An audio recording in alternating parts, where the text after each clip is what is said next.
നമസ്കാരം. CBN വാർത്തകളിലേക്ക് സ്വാഗതം. ആദ്യം പ്രധാന വാർത്തകൾ. കേരള വ്യാപാരി വ്യവസായി ഏകോപന സമിതി പരിയാരം യൂണിറ്റിന്റെ 42ാം വാർഷിക പൊതുയോഗം സംഘടിപ്പിച്ചു.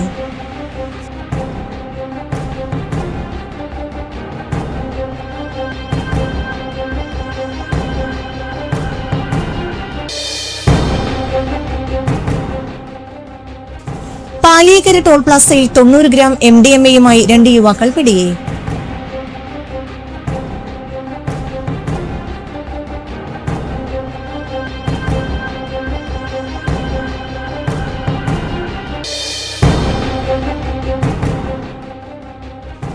കോടാലിയിൽ പാമ്പുകടിയേറ്റ 10 വയസ്സുകാരൻ അനൂഷിന്റെ ആരോഗ്യനിലയിൽ പുരോഗതി.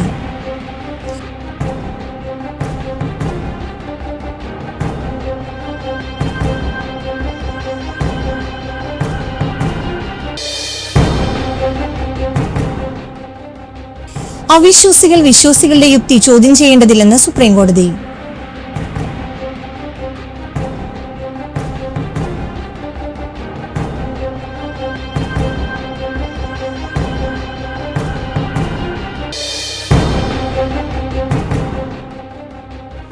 തൃശൂർ പൂരത്തിൽ തിരുവമ്പാടി വിഭാഗത്തിന്റെ വെടിക്കെട്ടൊരുക്കുന്ന മുണ്ടത്തിക്കോടുള്ള പടക്ക നിർമ്മാണ കേന്ദ്രത്തിൽ സ്ഫോടനം, 5 പേർ മരിച്ചു.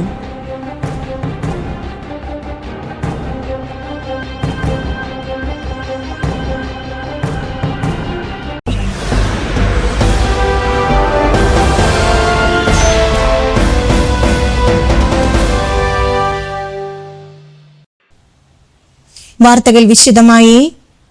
കേരള വ്യാപാരി വ്യവസായി ഏകോപന സമിതി പരിയാരം യൂണിറ്റിന്റെ 42ാം വാർഷിക പൊതുയോഗം സംഘടിപ്പിച്ചു. പരിയാരം പഞ്ചായത്ത് കമ്മ്യൂണിറ്റി ഹാളിൽ നടന്ന പൊതുയോഗം ജില്ലാ general secretary NR Vinod Kumar ഉദ്ഘാടനം ചെയ്തു. യൂണിറ്റ് പ്രസിഡന്റ് ഷിബു കല്ലേരി അധ്യക്ഷനായി. വിദ്യാഭ്യാസ അവാർഡ് വിതരണവും ഭദ്രം പദ്ധതി വിഹിത വിതരണവും ജില്ലാ ട്രഷറർ ജോയ് മൂത്തേടൻ നിർവഹിച്ചു. കോടശ്ശേരി ഗ്രാമപഞ്ചായത്ത് president Sunanda Narayanan, unit vice president Jose Pottakkaran, Joseph Kadathanadan, Shaju Vallathukaran, Sijo Panjikkaran, Shaji Joseph Madona, PV Francis, Shaina George എന്നിവർ പ്രസംഗിച്ചു. സന്തോഷവുമാണ്.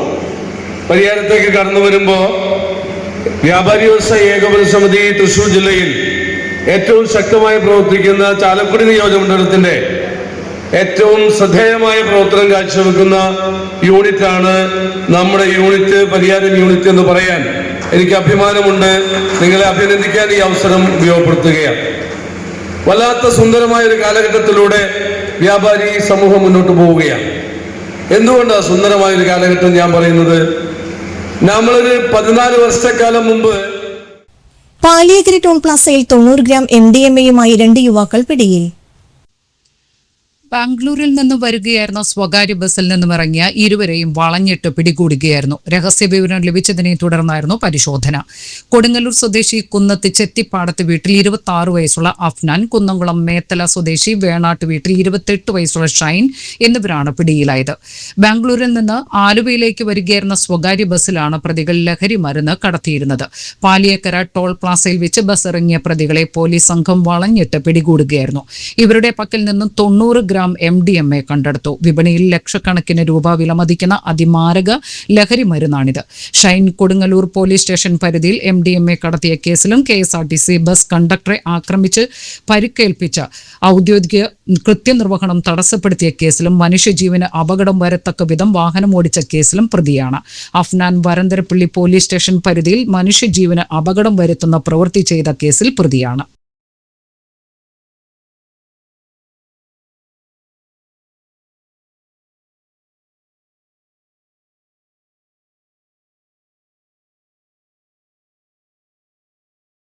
ഒരിടവേളയ്ക്ക് ശേഷം സംസ്ഥാനത്ത് സ്വർണ്ണവിലയിൽ മാറ്റമില്ല. 1,13,880 രൂപയാണ് ഒരു പവൻ സ്വർണത്തിന്റെ വില. 1 ഗ്രാം സ്വർണത്തിന് 14,235 രൂപ നൽകണം. പണിക്കൂലിയും നികുതിയും കൂടി ചേർക്കുമ്പോൾ വില ഇനിയും ഉയരും. പശ്ചിമേഷ്യയിൽ സംഘർഷസ്ഥിതി വീണ്ടും വഷളായി എന്ന സൂചന നൽകി ഇറാൻ ചരക്ക് കപ്പൽ അമേരിക്ക പിടിച്ചെടുത്തതടക്കമുള്ള വിഷയങ്ങളാണ് സ്വർണ്ണവിലയെ സ്വാധീനിക്കുന്നത്. ഇതിനെ തുടർന്ന് എണ്ണവിലയിൽ ഉണ്ടാകുന്ന മാറ്റമാണ് സ്വർണ്ണവിലയിൽ പ്രതിഫലിക്കുന്നത്. സാധാരണയായി എണ്ണവില കൂടിയാൽ സ്വർണ്ണവില കുറയുകയും എണ്ണവില കുറഞ്ഞാൽ സ്വർണ്ണവില കൂടുകയുമാണ് ചെയ്യുന്നത്. ജനുവരി 29 രേഖപ്പെടുത്തിയ 1,31,160 രൂപയാണ് സ്വർണ്ണവിലയിലെ റെക്കോർഡ്. ഡിസംബർ 23 പവൻ വില ആദ്യമായി 1 ലക്ഷം കടന്നത്. കോടാലിയിൽ പാമ്പുകടിയേറ്റ 10 വയസ്സുകാരൻ അനൂഷിന്റെ ആരോഗ്യനിലയിൽ പുരോഗതി. കുട്ടി മരുന്നുകളോടും ചികിത്സയോടും അനുകൂലമായി പ്രതികരിക്കുന്നതായി ഡോക്ടർമാർ പറയുന്നു. അനൂഷിനെ ഉടൻ തന്നെ വെന്റിലേറ്ററിൽ നിന്ന് മാറ്റുമെന്നാണ് റിപ്പോർട്ടുകൾ വ്യക്തമാക്കുന്നത്. പാമ്പുകടിയേറ്റ് മരിച്ച 8 വയസ്സുകാരൻ ആൽജോയുടെ സഹോദരനാണ് അനൂഷ്. ആൽജോ മരിച്ചതിന്റെ വേദനയിൽ കഴിയുന്ന കുടുംബത്തിന് അനൂഷിന്റെ ആരോഗ്യനില മെച്ചപ്പെടുന്നത് ഏറെ ആശ്വാസകരമായിരിക്കുകയാണ്. ഇന്നലെയാണ് അനൂഷ് കണ്ണു തുറന്നത്. ചോദ്യങ്ങൾ ചോദിക്കുമ്പോൾ കുട്ടി പ്രതികരിക്കുന്നതായാണ് അങ്കമാലി അപ്പോളോ ആശുപത്രി അധികൃതർ വ്യക്തമാക്കുന്നത്. കുട്ടി പോസിറ്റീവ് റെസ്പോൺസ് കാണിക്കുകയാണെങ്കിൽ ജീവിതത്തിലേക്ക് മടക്കിക്കൊണ്ടുവരാൻ കഴിയുമെന്ന് കഴിഞ്ഞ ദിവസം ആശുപത്രി അധികൃതർ വ്യക്തമാക്കിയിരുന്നു. അത്തരത്തിൽ കുട്ടിയുടെ ആരോഗ്യനിലയിൽ ഉണ്ടായ പുരോഗതിയിൽ പ്രതീക്ഷയർപ്പിക്കുകയാണ് കുടുംബവും നാട്ടുകാരും. തിങ്കളാഴ്ചയായിരുന്നു ആൽജോയുടെ സംസ്കാര ചടങ്ങുകൾ നടന്നത്. അതിനിടെ ആൽജോയുടെ വീടിന്റെ പരിസരങ്ങളിൽ തിങ്കളാഴ്ച വനം വകുപ്പ് പരിശോധന നടത്തി. തിങ്കളാഴ്ചയും ആൽജോയുടെ വീട്ടിൽ നിന്ന് ശംഖുവരയൻ പാമ്പിനെ കണ്ടെത്തിയ പശ്ചാത്തലത്തിലാണ് പരിശോധന നടത്തിയത്. കഴിഞ്ഞ ദിവസം ശംഖുവരയൻ പാമ്പിന്റെ കടിയേറ്റാണ് ആൽജോ മരിച്ചത്. കിടന്നുറങ്ങുമ്പോൾ തലയണയ്ക്കടയിൽ കിടന്നിരുന്ന വിഷപ്പാമ്പാണ് ആൽജോയെയും സഹോദരൻ അനൂഷിനെയും കടിച്ചത്. ഇരട്ട പൗരത്വം ഉപയോഗിച്ച് ഇന്ത്യയിലെ നിയമങ്ങൾ ലംഘിച്ചുവെന്നാരോപിച്ച് കോൺഗ്രസ് നേതാവ് രാഹുൽ ഗാന്ധിക്കെതിരെയുള്ള ഹർജി കേൾക്കുന്നതിൽ നിന്ന് അലഹബാദ് ഹൈക്കോടതി ജഡ്ജി ജസ്റ്റിസ് സുഭാഷ് വിദ്യാർത്ഥി പിന്മാറി. ഹർജിക്കാരൻ സോഷ്യൽ മീഡിയയിൽ പങ്കുവച്ച കുറിപ്പുകളാണ് പിന്മാറാൻ ജഡ്ജിയെ പ്രേരിപ്പിച്ചത്. കഴിഞ്ഞയാഴ്ച രാഹുൽ ഗാന്ധിക്കെതിരെ FIR രജിസ്റ്റർ ചെയ്യുന്നത് വൈകിപ്പിക്കാനുള്ള കോടതി തീരുമാനത്തെ പരിഹസിച്ചുകൊണ്ടായിരുന്നു ഹർജിക്കാരന്റെ പോസ്റ്റുകൾ. പിന്മാറിയ ശേഷം ജഡ്ജി ഇപ്രകാരം പറഞ്ഞു. സോഷ്യൽ മീഡിയയിലെ ഹർജിക്കാരന്റെ സന്ദേശങ്ങൾ അദ്ദേഹം ഈ കോടതിക്കെതിരെ ആക്ഷേപങ്ങൾ ഉന്നയിക്കുന്നതായി സൂചിപ്പിക്കുന്നു.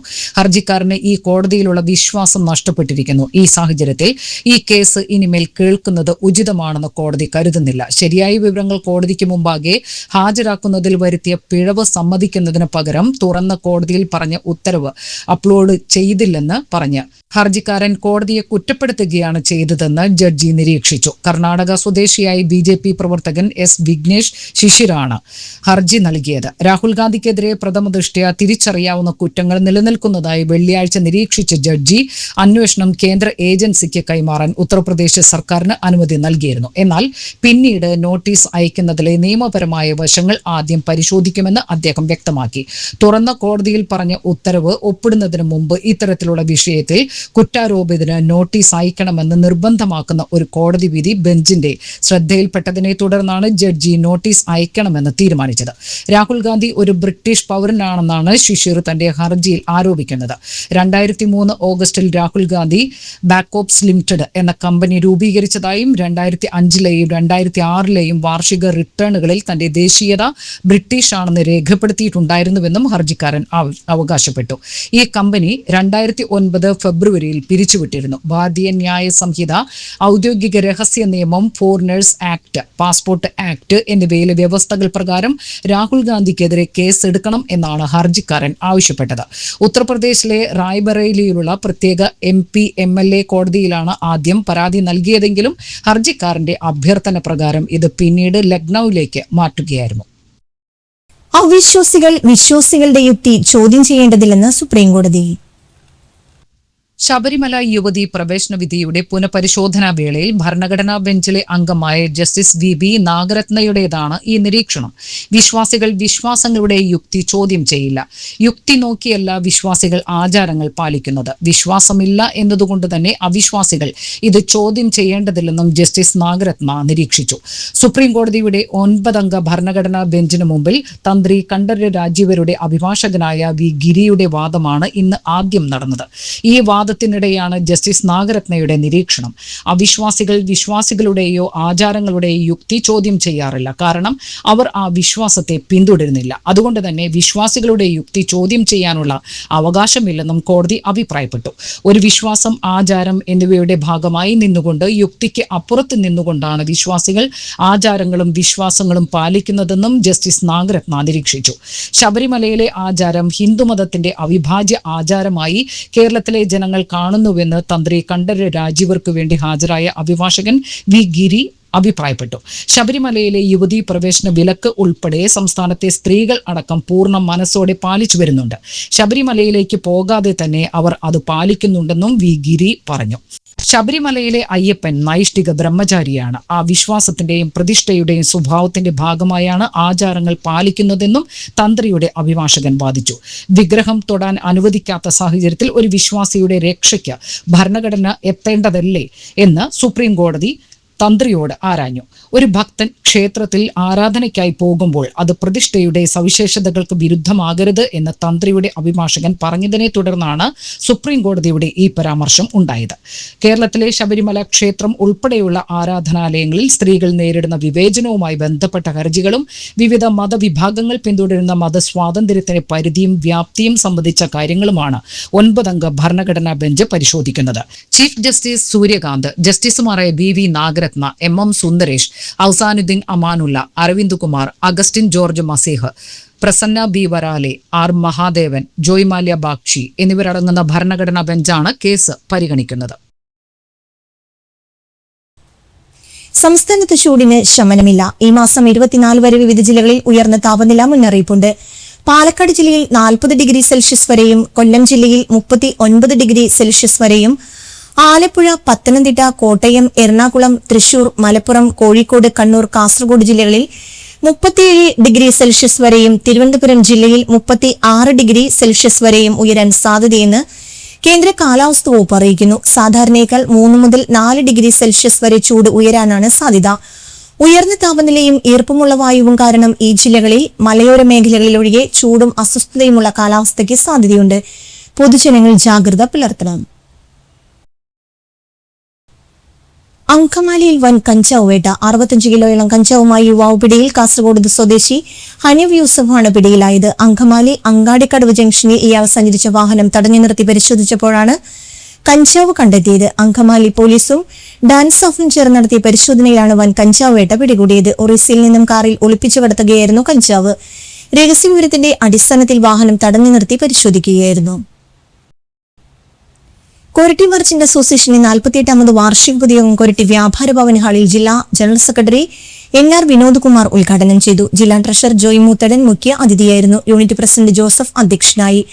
സെക്രട്ടറി PV ഫ്രാൻസിസ് റിപ്പോർട്ടും VP ജോർജ് വരവ് ചെലവ് കണക്കുകളും അവതരിപ്പിച്ചു. നിയോജക മണ്ഡലം general convener P Sasidharan, treasurer C Vinod, Varghese Painadath, vice പ്രസിഡന്റുമാരായ CS ജയചന്ദ്രൻ, വർഗീസ് പൈനാടത്ത്, സെക്രട്ടറിമാരായ TO ഡേവിസ്, MD പോൾ, വനിതാ പ്രസിഡന്റ് ലിസി ആന്റോ തുടങ്ങിയവർ സംസാരിച്ചു.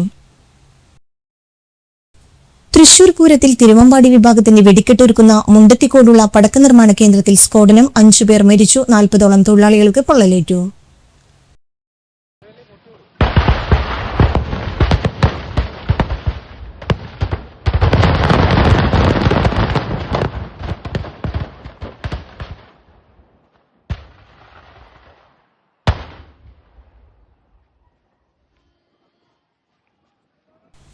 പ്രധാന വാർത്തകൾ ഒരിക്കൽ കൂടി. കേരള വ്യാപാരി വ്യവസായി ഏകോപന സമിതി പരിയാരം യൂണിറ്റിന്റെ 42ാം വാർഷിക പൊതുയോഗം സംഘടിപ്പിച്ചു.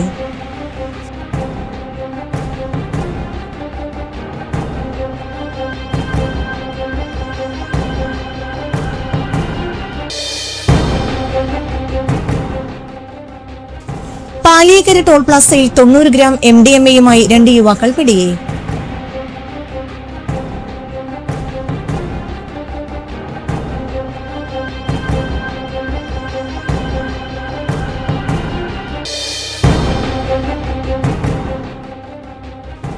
കോടാലിയിൽ പാമ്പുകടിയേറ്റ 10 വയസ്സുകാരൻ അനൂഷിന്റെ ആരോഗ്യനിലയിൽ പുരോഗതി.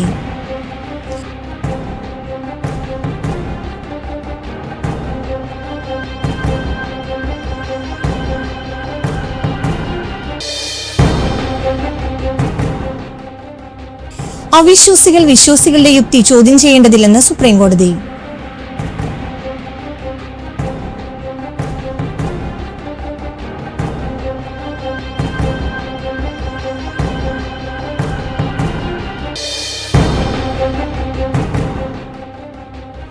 തൃശൂർ പൂരത്തിൽ തിരുവമ്പാടി വിഭാഗത്തിന്റെ വെടിക്കെട്ടൊരുക്കുന്ന മുണ്ടത്തിക്കോടുള്ള പടക്ക നിർമ്മാണ കേന്ദ്രത്തിൽ സ്ഫോടനം. 5 പേർ മരിച്ചു.